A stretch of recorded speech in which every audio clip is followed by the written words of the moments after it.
तो सीरीज को अगर हम समझें तो ये देखिए ये एक अर्थमेटिक प्रोग्रेशन है, ठीक है। इसके अंदर सर्टेन नंबर ऑफ टर्म्स का सम 116 है। तो लास्ट टर्म का आपने, तो शुरू करते हैं। क्या है पहला सवाल, एक बार देखते हैं। बोला क्या जा रहा है, find the sum of first 20 terms. कितनी टर्म्स है जी, 20 टर्म्स की बात हो रही है और इनका क्या निकालना है हमने, इसका निकालना है हमने सम, ठीक है जी। ध्यान से देखते रहिएगा। Of the sequence whose nth term is this. तो देखिए बेटे, जब आपको nth टर्म का फॉर्मूला दिया जाता है, जैसे कि इसके अंदर दे रखा है an किसके बराबर है, an प्लस b के बराबर है। तो इस तरीके के फॉर्मूले को लेकर हम किस तरीके से सवाल को लेकर चलेंगे उसे हम ध्यान से देखेंगे और वीडियो में एंड तक बने रहिएगा। तो nth टर्म का मतलब क्या होता है कि अगर मैं इसके अंदर n की वैल्यू 1, 2 और 3 डाल दूं तो मुझे 3 टर्म पता चल जाएंगे। बात समझ आ गई, ठीक है। तो इसके अंदर अगर हम n की वैल्यू 1 डालते हैं तो हमें क्या मिलने वाला है बेटे, a प्लस b मिलने वाला है। इस फॉर्मूले में आपने n की वैल्यू 1 डाली है। n की वैल्यू अगर आप बेटा 2 डाल दें तो क्या मिलेगा, a 2 प्लस में b। इसे आप क्या लिख सकते हैं, 2a प्लस b। ध्यान से नोट डाउन करते रहिए। और n की वैल्यू अगर हम 3 डाल दें तो इसके अंदर हमें मिलेगा 3a प्लस में b। बात समझ गई, पहली टर्म हो गई, दूसरी हो गई, तीसरी हो गई। n की वैल्यू 1 का क्या मतलब होता है, n की वैल्यू 1 डाली तो हमें फर्स्ट टर्म मिल गई है। इतनी बात समझ आती है, ठीक है। तो पहली टर्म क्या होगी बेटे, इधर नोट डाउन कर लीजिए। पहली हो गई a प्लस बी, उसके बाद आपके पास है 2a plus B, 2a plus B है, और तीसरी टर्म है 3a plus B, 3a plus B है। बात समझ आती है। तो 3 टर्म्स आपके सामने हैं और हमसे पूछा गया फर्स्ट 20 टर्म्स का सम निकालना है। कितनी टर्म्स का निकालना है, सम 20 टर्म्स का। तो सम ऑफ n टर्म्स का फॉर्मूला पता होना चाहिए, n/2 2a प्लस में n-1 d होता है। इतनी बात समझ आती है। तो फर्स्ट टर्म आपको पता है, कॉमन डिफरेंस और निकाल लो बेटा। इसमें से अगर हम इसे सब्ट्रैक्ट कर दें तो ये दोनों तो कैंसिल हो, चलिए ऐसे देख लीजिए, 2a प्लस बी हो गया और -a माइनस बी हो गया। बात समझ आई, ये कैंसिल, तो कॉमन डिफरेंस आपका बेटा a आता है कि नहीं। तो उसे भी नोट डाउन कर लेंगे। तो d है ये आपका a, क्लियर है, ठीक है। अब इसमें प्लेस करनी है वैल्यूज। तो s 20 चाहिए हमें, 20 टर्म्स का सम चाहिए ना। तो 20/2 हो गया, ट्वाइस ऑफ a की वैल्यू बोलो a प्लस बी है कि नहीं। तो a प्लस बी ये हो गया, प्लस में 20 माइनस 1 मतलब 19, d कितना है जी, a है, क्लियर है। इसमें आपने वैल्यूज प्लेस कर दी और खटाक से आंसर निकाल देना है। इससे कैंसिल हो जाता है 10 टाइम्स, तो 10 हो गया, ब्रैकेट बिगिन। इसको आप सॉल्व कर लीजिए तो 2a प्लस 2b हो गया, प्लस में 19a हो गया। बात समझे, इसे सम अप करके कर दीजिए तो 19a है 2, तो 21a हो गया, प्लस में 2b हो गया। आई होप बात समझ आ गई होगी। नोट डाउन करिएगा, प्रैक्टिस करने सवाल की, ठीक है। चलिए नेक्स्ट क्वेश्चन क्या कह रहा है देखते हैं एक बार, अगला सवाल है क्या। और ये लीजिए, क्वेश्चन में क्या बोलोगे, find the sum of first 25 terms. तो n की वैल्यू कितनी है बेटा, 25 है। बात समझ गए। ऑफ एन AP एक अर्थमेटिक प्रोग्रेशन है whose nth term is given by this. an का फॉर्मूला आपको दे रखा है 2 - 3n। ध्यान से देख लीजिए, तो 2 - 3n ये आपको फॉर्मूला दे दिया और n25 की आपको सम ऑफ n25 टर्म्स है ना। n की वैल्यू 25 है तो इसका आपने सम निकालना है। तो यहां पर आप n की वैल्यू 1 प्लेस करेंगे तो क्या बन जाएगा, a1 2 - 3 कहने का मतलब -1। n की वैल्यू अगर आप 2 प्लेस करते हैं तो a2 आ जाएगा। तो 2 - 3 × 2 कहने का मतलब 2 - 3 2 6 कहने का मतलब -2 आ गया, सॉरी -4 आ गया, हटा बेस। इसको सॉल्व किया तो यहां पर आपका -4 आ गया। a3 का क्या मतलब है बेटे, 2 - 3 × 3 कहने का मतलब 2 - 3 3 9 कहने का मतलब -7। बात समझे। तो ये हो गई आपकी फर्स्ट टर्म, a हो गया। कॉमन डिफरेंस निकाल लीजिए, -4 में से 1 गया तो कॉमन डिफरेंस आपका -3 आता है, 7 में से 4 गया तो ये भी आपका -3। n की वैल्यू 25 है बेटा, खटाक से सॉल्व करेंगे इसको, ठीक है। सम ऑफ n टर्म्स लिख दीजिए, n/2 होता है बड़ा ब्रैकेट, 2a प्लस में n-1 d होता है बेटा, ब्रैकेट का यूज करेंगे। और इस तरीके से n/2, n की वैल्यू बोलो बेटा क्या है, n की वैल्यू दे रखी है इसके अंदर 25, तो ये हो गया 25/2। बोलो बात समझ आई। ट्वाइस ऑफ a की वैल्यू क्या है, -1 है, यहाँ पर -1 प्लस में 25 - 1 मतलब 24। d की वैल्यू क्या है, -3 है, पहले ही आपने निकाली हुई है। तो यहाँ पर -3 और bracket close. Is this clear. तो 25/2 आ जाता है बेटा, ये है ना, 2 1 -2 आ जाता है, प्लस में 24 24 3 3 चौक 12 1 72 माइनस का, ठीक है जी। तो ये क्या हो गया 25/2 हो गया। यहाँ पर इसे आप सॉल्व कर लीजिए, 72 और 2 -74 है और यहाँ पर कैंसिल हो, फाइनल आंसर आपके सामने आ जाएगा। क्लियर है। तो इस तरीके के सवालों को आपने ऐसे ही लेके चलना है। नेक्स्ट क्वेश्चन देखते हैं क्या कह रहा है जी अगला सवाल, ये लीजिए क्या बोला जा रहा है। Find the sum of the first 25 terms of an AP whose nth term is given by this. तो n की वैल्यू बेटा 25 है और हमसे क्या पूछा जा रहा है, S25 पूछा जा रहा है। जनरल फॉर्मूला दे दिया, an 7 माइनस कितना है 3n है जी, ठीक है। तो इसका हम किस तरीके से करेंगे, n की वैल्यू 1 डालो तो ये आपका a1 हो जाएगा और ये 7 - 3 कहने का मतलब 4 आ गया। a की वैल्यू 2 डालो तो 7 - 3 × 2 कहने का मतलब 1 आ गया। a की वैल्यू 3 डालो बेटा तो 7 - 3 3 9 तो कहने का मतलब -2 आ। बोलो बात समझ आई। ये क्या है, ये फर्स्ट टर्म है, ये आपकी सेकंड टर्म होगी, ये आपकी थर्ड टर्म होगी। कॉमन डिफरेंस निकाल लीजिए, -3 का आएगा अगर आप इसमें से सब्ट्रैक्ट करते हैं, ठीक है। क्लियर है जी। तो -3 आपका कॉमन डिफरेंस हो गया, ये लीजिए कॉमन डिफरेंस। क्लियर। अब हमसे क्या बोला गया बेटा S25, तो Sn का फॉर्मूला जरूर लिखना, n/2 हो गया 2a प्लस में n - 1 हो गया d हो गया, ब्रैकेट क्लोज हो गया। n की वैल्यू 25 है, 25 लगाओ यहाँ पे, 25/2 ट्वाइस ऑफ a कहने का मतलब a की वैल्यू 4 है तो 2 × 4 प्लस में 25 में से 1 गया 24, कॉमन डिफरेंस कितना है बेटा, यहां से आप सॉल्व करेंगे तो -3 आएगा। बोलो बात समझ आई, ठीक है। इसे बस जस्ट आपने सॉल्व करना है, तो 25/2 एज इट इज, इसे सॉल्व करते हैं 4 2 8 हो गया, 72 हो गया माइनस का और ये हो गया। इसे आप फाइनली सॉल्व करके आंसर बताएंगे comment section. Is this clear. तो इसी तरीके से सवाल को प्रेजेंट करना है और अच्छे तरीके से कॉन्सेप्ट बिल्ड करने के लिए पेपर पेन लेके बैठा करो और बढ़िया तरीके से क्वेश्चंस को सॉल्व करके एक बार अपने हाथ से भी देख लीजिए तो, ठीक है जी। चलिए नेक्स्ट सवाल क्या कह रहा है, आइए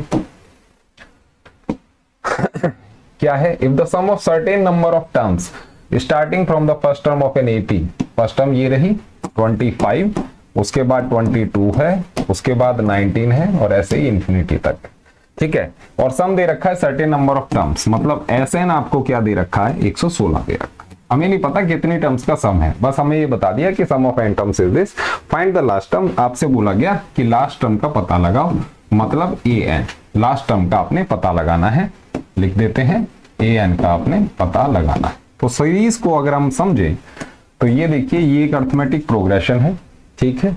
इसके अंदर सर्टेन नंबर ऑफ टर्म्स का सम 116 है, तो लास्ट टर्म का आपने पता लगाना है। तो चलिए, तो इसके अंदर बेटे फर्स्ट ऑफ ऑल आप मार्क कर लेंगे क्या, ये हो गया a, कॉमन डिफरेंस और निकाल लेंगे, वो हो जाएगा 22 - 25 कहने का मतलब -3। बोलो बात समझ आती है, ठीक है। n की वैल्यू आप n ले लीजिए, कोई दिक्कत वाली बात नहीं, सम ऑफ n टर्म्स है तो इसकी वैल्यू आप n ही लेके फॉर्मूला लगाएंगे सम ऑफ n टर्म्स का, क्या होता है n/2 bracket begin 2a। Clear है। तो ये क्या हो गया, n की वैल्यू निकालनी है, ट्वाइस ऑफ a मतलब a कहाँ है हमारा 25 है, तो 2 × 25 प्लस में n - 1 हो गया, कॉमन डिफरेंस कितना, बात समझ आ रही है। और इसकी वैल्यू कितनी है ये दे रखी, ठीक है। यहां पर आप 116 लगा देंगे, बस अब आपने इसको सॉल्व करके n की वैल्यू निकालनी है। कैसे निकलेगी देखो, इसे मल्टीप्लाई कर दो तो 2 और 32 आ गया, ये क्या हो गया n, 25 2 50 हो गया, यहाँ पर प्लस में ये क्या हो गया -3n प्लस में 3 हो गया, तो इस प्लस को यहां से हम हटा देंगे, ये लीजिए, बात समझ आई, ठीक है। अब क्या करना है, 2 3 2 है यहाँ पे, ये n हो गया, ये हो गया 50 और 3 53 हो गया, -3n हो गया और ये ऐसे, बात समझ आ रही है, ठीक है। ये हो गया बेटे 53n -3n²। क्लियर। चलिए थोड़ा सा और सॉल्व करना है, सबको एक तरफ ले आओ, तो ये क्या हो जाएगा बेटे 53n -3n² -2 3 2 हो जाएगा, ठीक है जी। कॉमन निकाल लो तो 3n² -53n प्लस में 2 3 2 हो गया। बोलो बात समझ आई, 3 है। अब ये क्या बन रहा है बेटे, क्वाड्रेटिक इक्वेशन जा रही है ना, क्वाड्रेटिक इक्वेशन है, इसके अंदर मिडिल टर्म स्प्लिट लगा के इसे पहले चलिए। तो ये 3 हो गया, 3 को साइड में रखो बेटा, उसके बाद क्या है 232 लिख लो, ठीक है। यहां पर 2 1 6 2 1 1, इसे हटाओ भाई,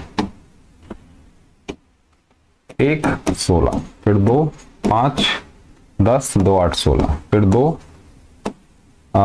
2 4 29, ठीक है 29 ऐसे ही रहेगा, कोई दिक्कत नहीं है।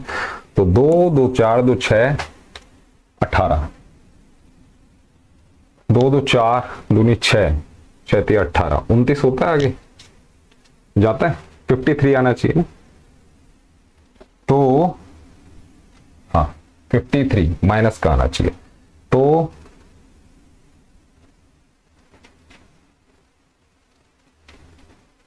कहीं देख ले मिस्टेक तो नहीं हुई है, 3 से आपने सॉल्व किया ना, 3 आ रहा है 3n, ठीक है। तो 2 थे माइनस का ये हो जाना चाहिए 53, ठीक है। तो 2 दूनी 4 दूनी 8 8 3 24 और 29, 9 और 4 13 का 3 2 4 और 1 5 53, ठीक है। 2 2 4 2 8 8 3 24, तो बेटा सिंप्लीफाई है, कोई दिक्कत वाली बात नहीं है।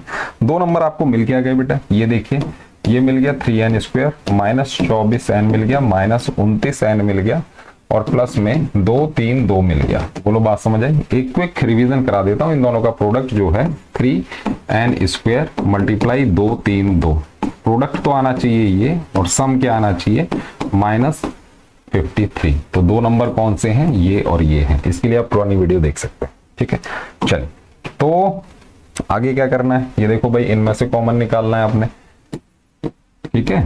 तो ये क्या आ गया, ठीक है -29, यहां पर n-8 आ गया, ठीक है बात क्लियर। तो 3n -29 या तो ये 0 है या फिर n-8 ये आपका 0 है, तो n की वैल्यू बेटा 8 आ जाती है, क्लियर है। तो कितनी टर्म्स हैं भाई, टर्म्स आपकी क्या होती हैं, देखो एक चीज और समझ लो, जो टर्म्स होंगी वो बेटा होल नंबर में होंगी, होल नंबर में होती हैं, ठीक है, वो फ्रैक्शन में नहीं हो सकती, ठीक है फ्रैक्शन में नहीं होंगी। तो इस चीज का ध्यान रखेंगे, सेलेक्ट करेंगे इस वाले आंसर को। तो नंबर ऑफ टर्म्स आपकी 8 है जिनका सम 116। चलिए मूव करते हैं नेक्स्ट क्वेश्चन पे, क्या कह रहा है जी अगला सवाल, एक बार देखते हैं। ये देखिए क्या कह रहा है सवाल, how many terms of the sequence, एक सीक्वेंस दे दी बेटा, पहला नंबर है 18, फिर है 16, फिर है 14 और ऐसे करके इंफिनिटी तक। आपसे बोला हाउ मेनी टर्म्स, है ना, तो आपसे n की वैल्यू पूछ रहा है, ठीक है। Be taken so that their sum is 0, जिससे कि जो सम आए वो 0 आए। कंडीशन समझ आई। एक बार फिर से समझते हैं कि भाई एक सीक्वेंस दे दी, उसके अंदर नंबर ऑफ टर्म्स पता करनी है, ठीक है, और सम ऑफ n टर्म्स जिसके अंदर आपको 0 दे रखा है, क्लियर है। तो इस तरीके से चलिए एक चीज मैं और आपको बता दूं, देखो यहां पर इस वाले सवाल में ना आपसे लास्ट टर्म भी पूछी थी, है ना, वो थोड़ा सा मिस हो गया, तो लास्ट टर्म और निकाल देते हैं। देखो बेटा लास्ट टर्म निकालने के लिए 8th is the last term, तो a8 निकालनी है, तो a + 7d लगा देना, ये आपका फाइनल आंसर आ जाएगा। ये चीज दिमाग में बैठा लीजिएगा, क्योंकि आपसे क्या पूछा था, फाइनल जो लास्ट टर्म है वो बताइए उसकी। तो लास्ट टर्म बेटे आपकी क्या आएगी, इस फॉर्मूले से आएगी, इसमें लगाइए, a भी आपको पता है, d भी पता है, 8 आपने निकाल लिया, ठीक है। चलिए तो हाँ इसकी बात करते हैं, how many terms of the sequence, एक सीक्वेंस दे दी, इनका सम 0 हो जाए तो किस तरीके से होगा, ध्यान से समझिए। देखो बेटा मार्क कर लो पहले, क्या ये हो गई फर्स्ट टर्म, कॉमन डिफरेंस कितना हो गया, 16 में से 18 गया, तो कॉमन डिफरेंस बेटे आपका -2 आ गया। बोलो बात समझ आई। सम ऑफ n टर्म्स दे रखा है, फॉर्मूला अप्लाई करिए n/2 और यहाँ पर बेटे ट्वाइस ऑफ a प्लस में n-1 और d कर देंगे, ब्रैकेट क्लोज कर देंगे। बोलो बात समझ आई। ये क्या दे रखी है, सम ऑफ n टर्म्स की वैल्यू क्या दे रखी है, 0, यहाँ पर 0 प्लेस करो, यहाँ पर n की वैल्यू ही आपसे पूछी है, तो n/2 ट्वाइस ऑफ a करें तो 2 × 18 हो जाए, प्लस में 18 और n की वैल्यू निकालनी है, n-1 रहने दो, कॉमन डिफरेंस बेटा -2 का है, ये लगा। बोलो बात समझ आई, ध्यान से नोट डाउन करिएगा, ठीक है। चलिए अब क्या करना है भाई, इसे मल्टीप्लाई करोगे तो 0 = n हो गया, यहाँ पर 18 2 36 हो गया, प्लस में -2n हो गया, प्लस में 2 हो गया। बोलो बात समझ आई, ठीक है। तो प्लस माइनस एक साथ है, तो नेक्स्ट स्टेप में क्या करेंगे बेटा, आप समझदार हैं, यहाँ पर -2n हो गया, प्लस में 2 हो गया। बोलो इतनी बात समझ आई। यहाँ पर n क्या हो गया, 36 और 2 बेटे 38 हो गया, -2n हो गया। बोलो बात समझ आई। ये सब किसके बराबर है, 0 के।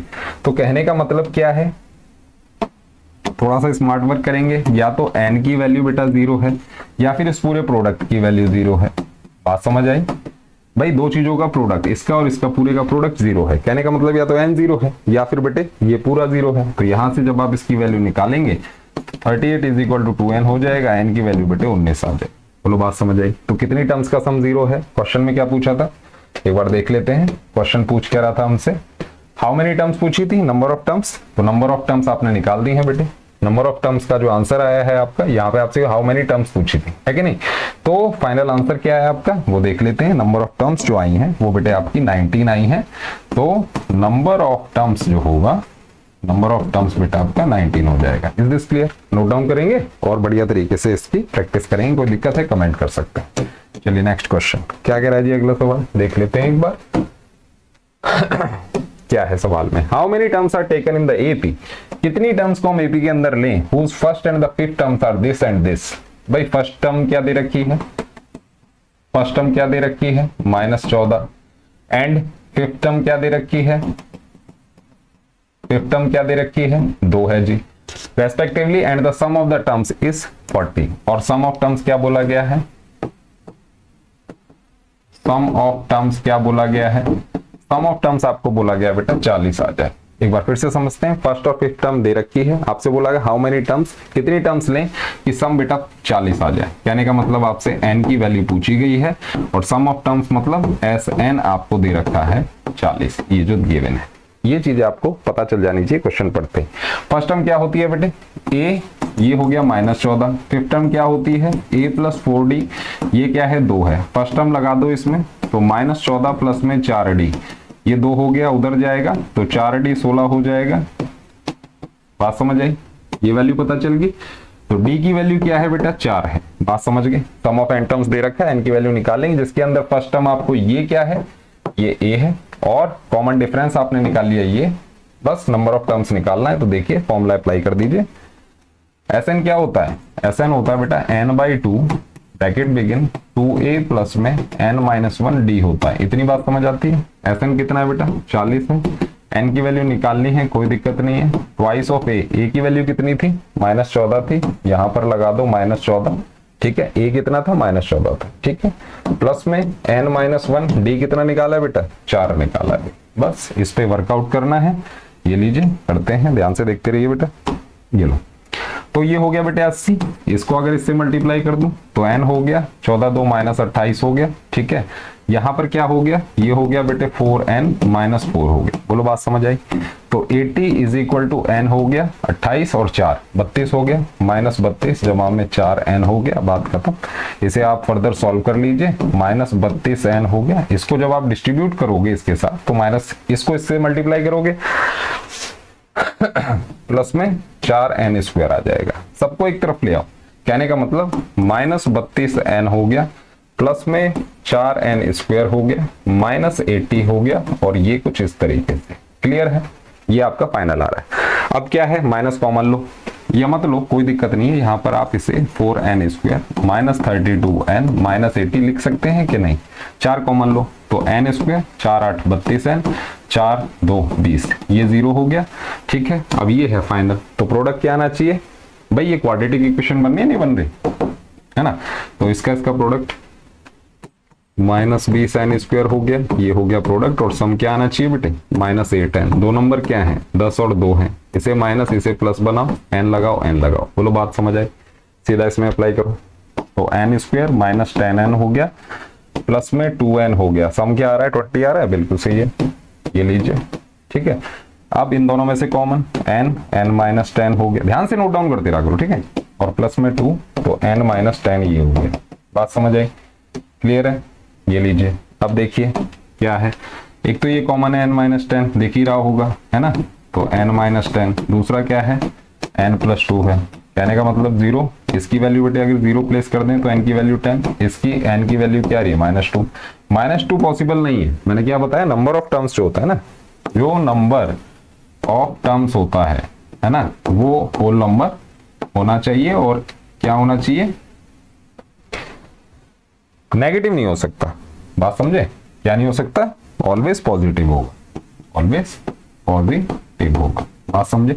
तो बस n की वैल्यू कितनी आई, नंबर ऑफ टर्म्स आपसे पूछी थी, ये आपका 10 आ गया, ये आपका आंसर है। कोई दिक्कत नहीं होनी चाहिए, कोई दिक्कत है कमेंट करिएगा। मिलते हैं नेक्स्ट वीडियो में, थैंक यू।